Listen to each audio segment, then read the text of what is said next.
Olá pessoal, tudo bem?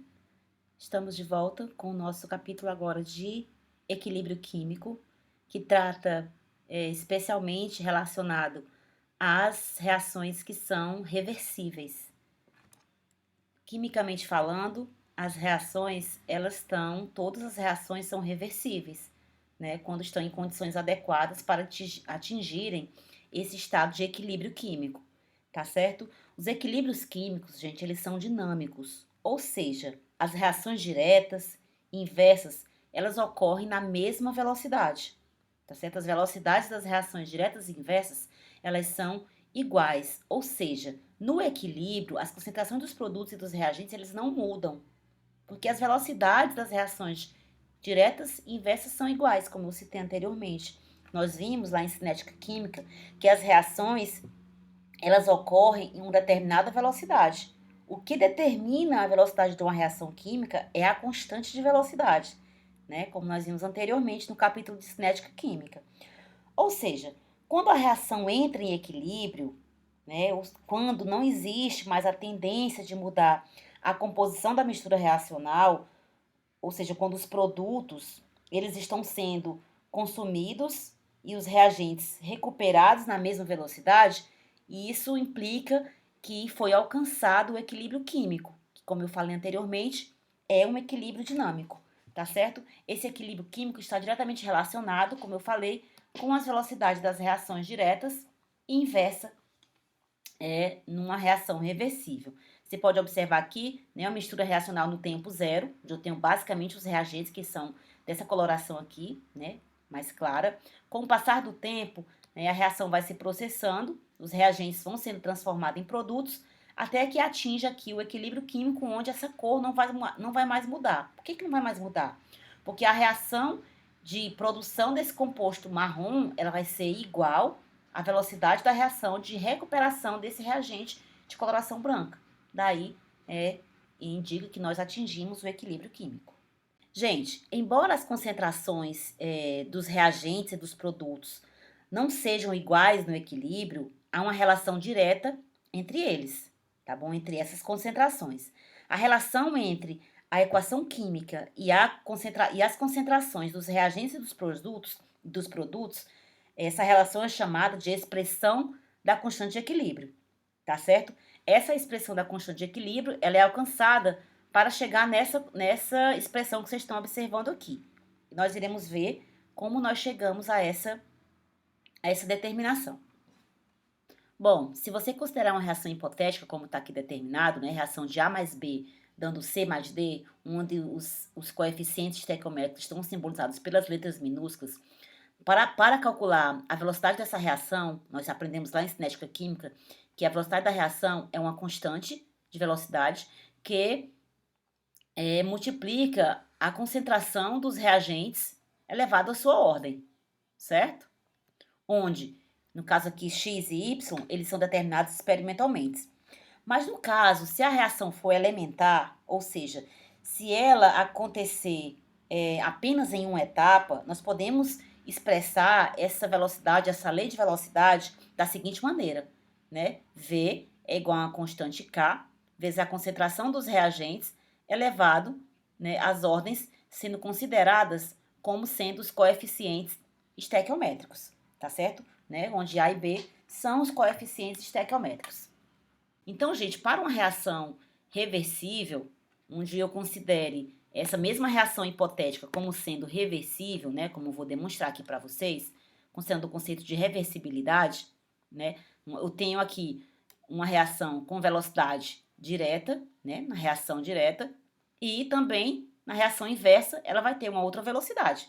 Então, eu posso considerar como sendo da seguinte forma a lei da velocidade para essa reação hipotética para uma reação inversa. Eu vou ter que a lei da velocidade direta, né, ela é dada pela concentração dos reagentes, que é a concentração de A elevado ao seu coeficiente estequiométrico, considerando como sendo a reação elementar, vezes a concentração de B elevado também ao seu coeficiente estequiométrico.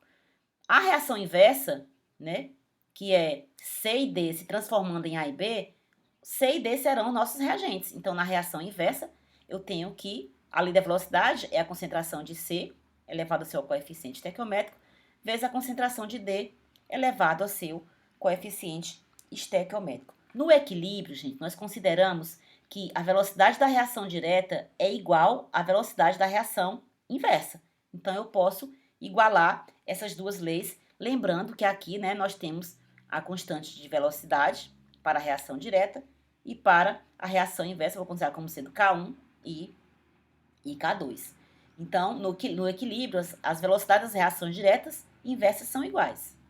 Considerando que a velocidade das reações diretas e inversas são iguais, eu posso chegar à seguinte igualdade, que K1 vezes a concentração de A elevado a A vezes a concentração de B elevado a B é igual a K2, né, vezes a concentração de C elevado a C, vezes a concentração de D elevado a D, tá bom? Quando eu faço essa igualdade, eu posso isolar os K's, né? Então, fica o K1 dividido por K2 é igual a concentração de C elevado a C, vezes concentração de D elevado a D, dividido pela concentração de A elevado a A, vezes a concentração de B elevado a B, tá certo? Eu posso assumir que esse K1 dividido pelo K2 é a minha constante de equilíbrio, tá certo? E daí eu chego àquela forma que nós citamos anteriormente, onde a constante de equilíbrio para uma reação hipotética, como nós vimos aqui, é a concentração dos produtos elevado aos seus coeficientes estequiométricos, dividido pela concentração dos reagentes elevado ao seu coeficiente estequiométrico. E assim nós chegamos à definição da expressão da constante de equilíbrio, certo? Como sendo a divisão da concentração dos produtos elevada a seus coeficientes estequiométricos pela concentração dos reagentes elevados aos seus coeficientes estequiométricos. Tem um dado importante, gente, que nós devemos considerar. Essa expressão, ela é usada apenas para as concentrações em quantidade de matéria, tá certo? Onde que podem sofrer variações em sistemas gasosos e em soluções líquidas. Em estado sólido, é outra constante que nós iremos considerar posteriormente. Lembrar também que essa constante de equilíbrio, ela só é constante se a temperatura também for constante, tá certo? Então, nós devemos considerar que para essa condição aqui de cálculo da expressão da constante de equilíbrio, nós devemos considerar a temperatura constante.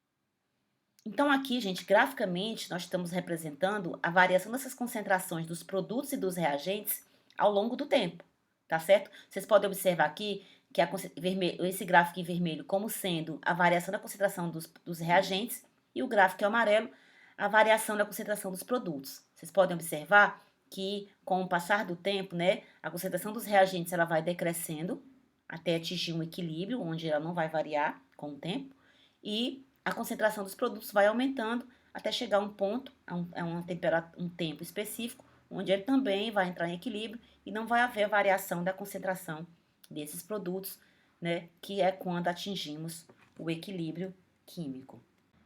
Bom, gente, o valor da constante de equilíbrio, ela diz se a reação de equilíbrio favorece a formação de produtos ou reagente. Então, existe essa constante e a sua extensão, como ela favorece a formação de produtos e como ela favorece a formação de reagentes. Então, se esse valor de K for pequeno, essa constante, se ela for, por exemplo, muito menor do que 1, o equilíbrio ele se deslocará para a esquerda, ou seja, favorecendo a reação inversa, favorecendo a recuperação dos reagentes. Ou seja, quando o K for muito menor do que 1, ela vai favorecer que os reagentes eles se recombinem, né, e voltem à sua composição inicial. Quando o K for muito grande, ou seja, muito maior do que 1, indica que para a reação atingir o equilíbrio, né, ela vai favorecer aos produtos, né, vai favorecer basicamente a reação direta, favorecendo assim a formação dos produtos. Então, aqui para ilustrar, como vocês estão vendo a extensão de K, ó, quando K é muito menor do que 1, né, favorece a produção dos reagentes, no caso aqui se representado pela esfera azul, tá certo? Quando K é muito maior do que 1, no caso aqui, favorece a formação dos produtos, que está representado pela esfera verde. Quando o K, no caso, é igual a 1, né, nós encontramos aqui a condição de equilíbrio, onde as quantidades relativas às esferas de produtos e reagentes aqui representadas, elas são iguais e daí nós temos a condição de equilíbrio.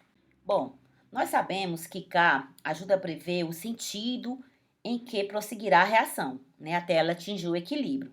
E também auxilia no cálculo tanto da concentração de reagente quanto da concentração dos produtos, logo que o equilíbrio for atingido. Então, para as reações que não atingem o equilíbrio, é conveniente obter o quociente de reação, simbolizado pela letra Q, tá certo? Uma vez que o quociente indica o sentido em que a reação prosseguirá até atingir o equilíbrio. Obviamente que no equilíbrio, né, o valor desse quociente de reação ele é igual à constante de equilíbrio. Então, a maneira de calcular o quociente de reação ela é análoga à maneira de calcular a constante de equilíbrio, né? A divisão das concentrações dos produtos, elevado a seus coeficientes estequiométricos, dividido pelas concentrações dos reagentes, elevado aos seus coeficientes estequiométricos. Lembrando que ele fornece, por meio dessa razão, as concentrações dos produtos e dos reagentes em qualquer ponto da reação, e não só no equilíbrio, né, como é previsto na constante de equilíbrio, pela expressão da constante de equilíbrio.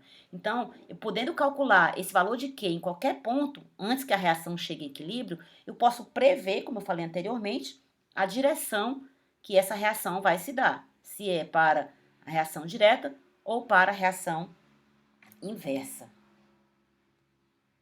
Então, nesse caso aqui, né, quando o Q, considerando essa expressão do quociente de reação, quando o Q for muito menor do que o K, né, a tendência é que a concentração dos produtos dividida, né, que essa divisão das concentrações dos produtos pelos reagentes, ela seja pequena, esse valor seja pequeno e favoreça, sim, a reação direta, que é a formação dos produtos. Né? Quando eles são iguais, a reação está em equilíbrio, e quando o quociente de reação é muito maior do que a constante de equilíbrio, é porque essa divisão dos produtos pelos reagentes, né, das concentrações dos produtos pelos reagentes, ela é muito grande, o que favorece a reação inversa. Aqui nós temos uma analogia para comparar a relação entre Q, quociente reacional, e a constante de equilíbrio. Quando o quociente reacional é menor do que a constante de equilíbrio, a tendência de favorecimento é da reação direta, ou seja, os reagentes se transformando em produtos, tá certo? Aí a reação vai progredir, obviamente, para o equilíbrio, né, onde não há nenhuma alteração, mas quando o Q, o quociente reacional, ele é maior do que a constante de equilíbrio, a tendência de favorecimento é da reação inversa, né, onde os produtos eles vão ser rearranjados para se transformar em reagentes novamente.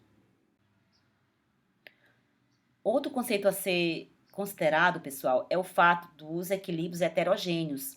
Todas as considerações feitas até agora são para equilíbrios homogêneos, tá certo? Onde os reagentes e produtos estão na mesma fase. Um equilíbrio heterogêneo, ele resulta de uma reação reversível envolvendo reagentes e produtos em fases distintas, em fases diferentes, como vocês estão observando aqui, né? O reagente em fase sólida e um dos produtos formados está em fase gasosa. Um líquido ou um sólido puro, eles têm sempre a mesma concentração, ou seja, o mesmo número de mols, né, por litro de sólido ou do líquido. Então, nesse caso, tá certo?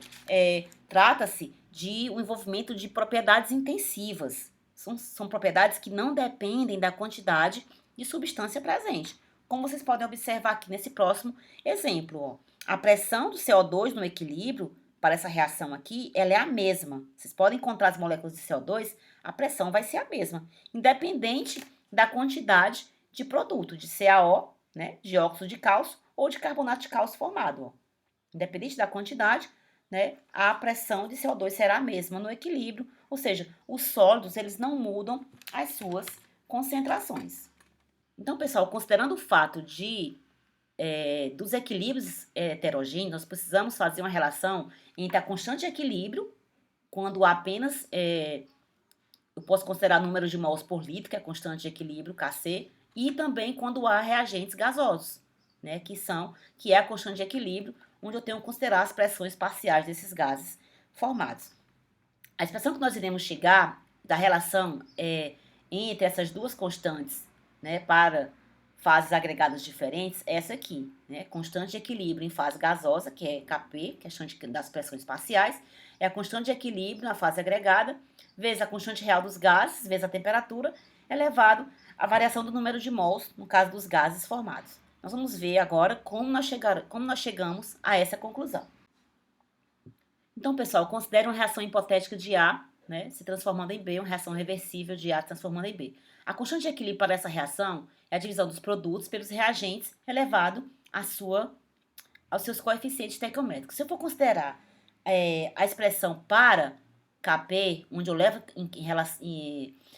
em consideração as pressões parciais desses gases, eu vou ter que a pressão parcial do gás B elevado ao seu coeficiente estequiométrico, dividido pela pressão parcial do reagente A elevado ao seu coeficiente estequiométrico. A maneira de representar é a mesma. PA e PB são as pressões parciais dos gases considerados. Eu posso considerar esses gases como sendo um gás ideal, certo? Se eu considerar como sendo um gás ideal, eu posso usar a relação de Clapeyron para relacionar as expressões parciais. Então, eu tenho que a pressão parcial do reagente A vezes o volume é igual ao número de mols do reagente A vezes RT, certo? O mesmo pode ser feito para o reagente B na reação inversa. Pressão parcial de B vezes o volume, certo? É igual ao número de mols de B vezes RT. Então, eu posso substituir isso aqui na relação de Kp, certo? Então, eu vou encontrar aqui Kp é igual a pressão parcial de B, número de mols de B, vezes RT, dividido por V. Não é verdade?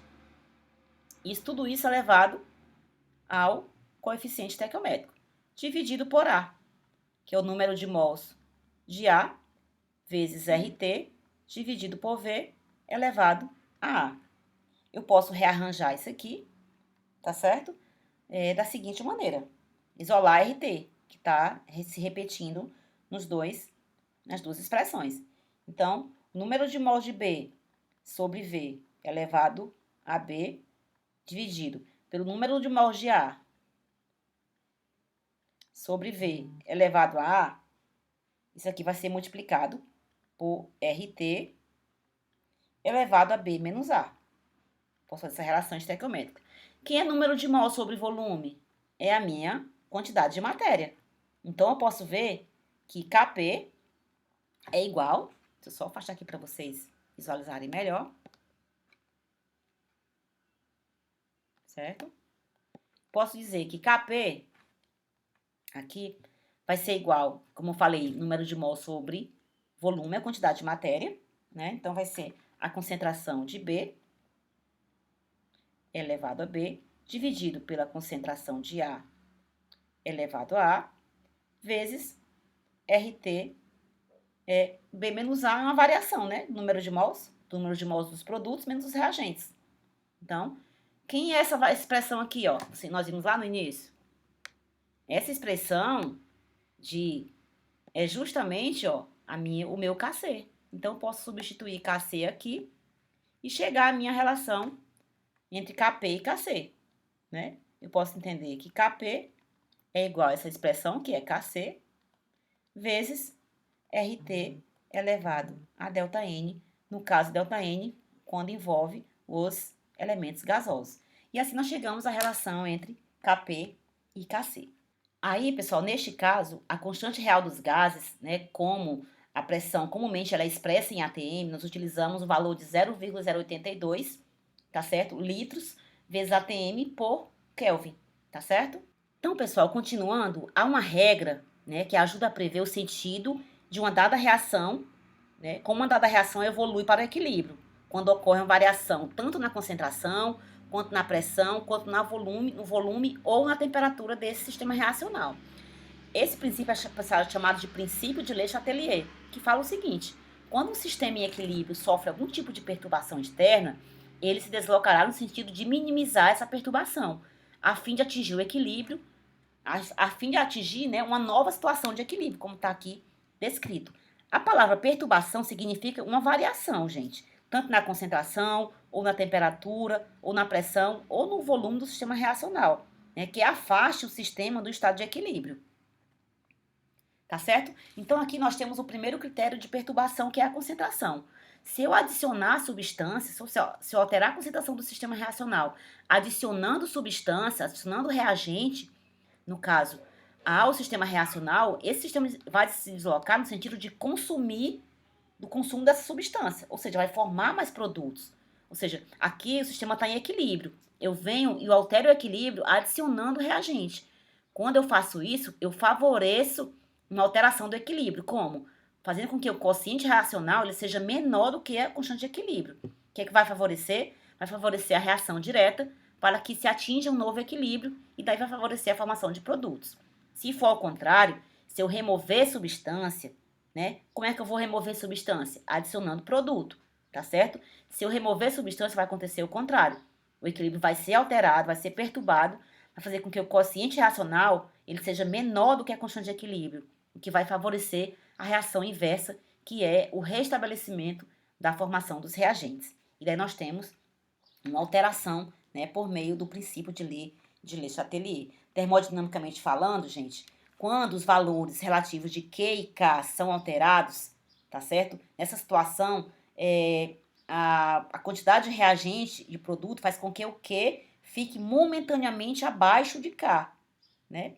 Isso favorecendo a formação de produtos. O oposto acontece para a formação dos reagentes, tá certo?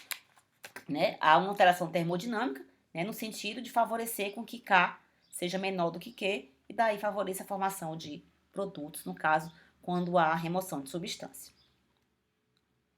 Outra alteração relacionada ao princípio de Le Chatelier é quando envolve reações gasosas e eu altero a pressão desse sistema reacional. A compressão de uma mistura de reação em equilíbrio, quando trata-se de reagentes gasosos, ele tende a se deslocar, a reação, gente, para a direção que reduz o número de moléculas na fase gasosa, tá certo? Ó, se eu elevar a pressão, né, se eu comprimir, no caso, o sistema reacional gasoso, ele vai se deslocar no sentido de menor volume, no sentido de menor número de moléculas, tá certo?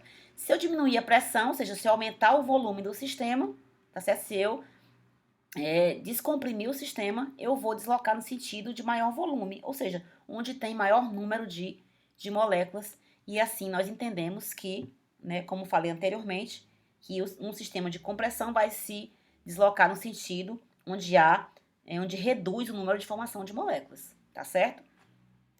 Então, gente, uma variação na concentração, na pressão ou no volume, ela altera sim, como nós vimos, a posição do equilíbrio, mas não altera o valor da constante de equilíbrio, tá certo? A constante de equilíbrio, ela permanece inalterada, o que varia mesmo é a posição do equilíbrio, tá certo?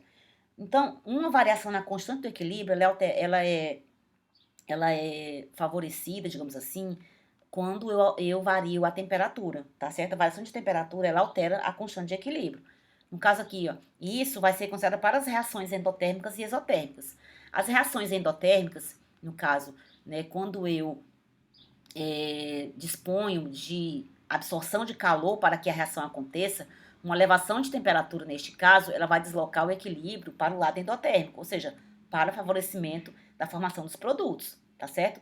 Se eu reduzo a temperatura nesse sistema endotérmico, eu vou favorecer o lado exotérmico, que no caso é o restabelecimento dos reagentes, tá certo? Então, se a reação ela acontece com absorção de calor, no caso da reação endotérmica, a adição de calor ela favorece a reação direta.